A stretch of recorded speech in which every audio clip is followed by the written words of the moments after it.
is, "You brood of snakes. Who told you to come here?"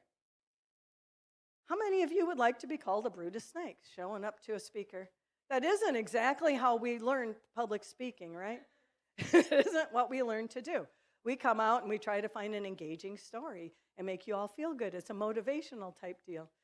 John didn't care about motivating him. He cared about scaring him and telling him the truth. He said, "You brood of snakes."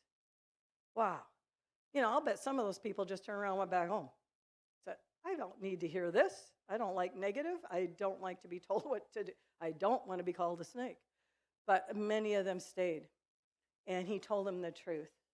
And a lot of them thought they were going to be getting into heaven because of who they were and who their family was.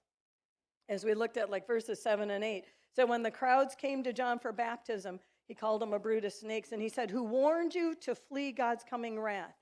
Verse 8, "Prove by the way you live that you have repented of your sins and turned to God. Don't just say to each other, 'We're safe because we're descendants of Abraham.' That means nothing," he said. That means nothing.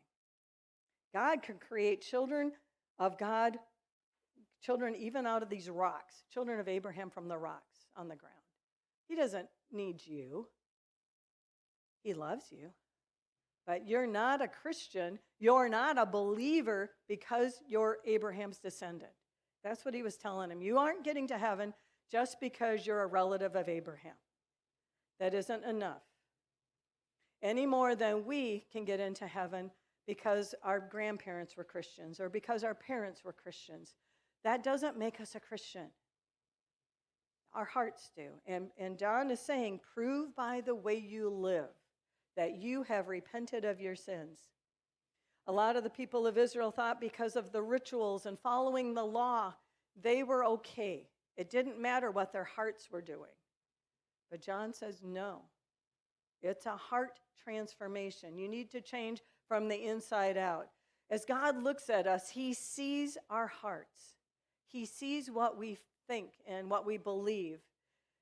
And he says, when what's in our heart is how we live our lives. Isaiah 64:6 says, all of us have become like one who is unclean. All our righteousness is like a filthy rag. No matter what we do, if we're not doing it because we love Christ, because we believe in him, it's not worth anything. Our hearts have to be right.